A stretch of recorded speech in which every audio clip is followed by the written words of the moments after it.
Dilbert creator Scott Adams says Republicans will be hunted if Biden wins election. There's a good chance you will be dead within the year, Adams says. Definitely hyperbolic, okay? No, within the year, you are not dead.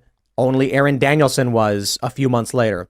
So my point here is, and I'm being somewhat of a dick when I say that, is that he was actually fairly correct despite being hyperbolic. Scott Adams said, you'll be hunted. And then a few months later, they just walked up to this dude and shot him for being a Trump supporter. Nothing, just put 2 in his chest.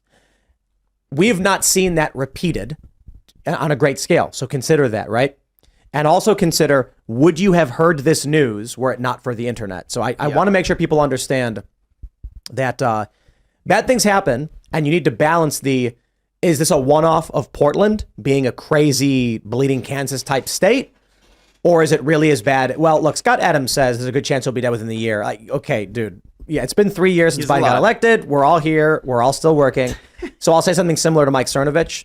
I do think alarm is warranted, but perhaps a bit aggressive, gentlemen. Perhaps a bit aggressive, right? Yeah, for sure. The way he phrased it too, like I don't have the tweet in front of me anymore, but saying you are going to, like, talking to me, saying we are, like, don't pull me into your little muck there, Mike.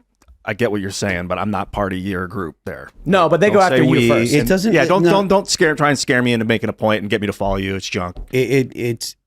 I think that the point really is because of the way that the left has framed the quote unquote sides. Anyone that's not on their team is somehow on the other team. It's the basket of deplorables comment that Clinton made. If you do not fall in line and if you have the wrong politics, and that doesn't mean Trump's politics, that means not their politics, then you are on the outside and you are just as liable to be thrown into the group of the bad guys as anyone else is. It doesn't matter if you're a MAGA person or you're like one of the free staters up in New Hampshire that are libertarians or whatever.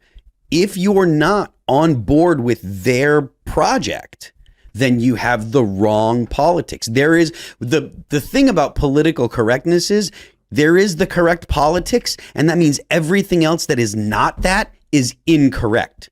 So it doesn't matter what your politics are. All that matters is your politics are not theirs. So you don't get to walk away from it. In a revolutionary period, a communist revolutionary period, it is not the revolutionaries who are killed first. That's after the revolution, they begin purging revolutionaries.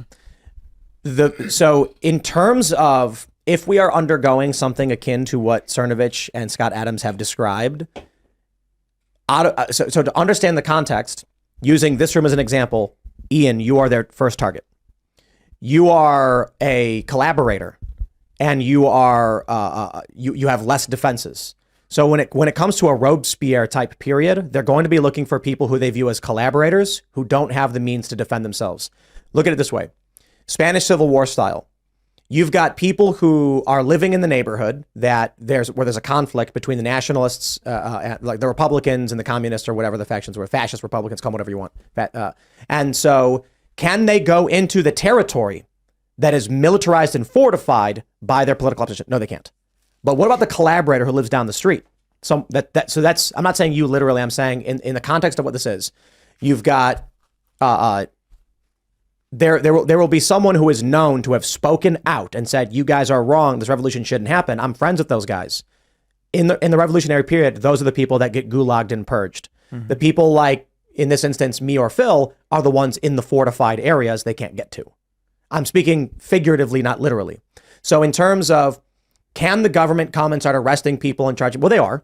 And there's a reason why when it came to January 6th, there are certain high profile people who are targeted. Yeah. Certain high profile people who are not targeted. And most of the people who were targeted were low profile and no one even knows their names.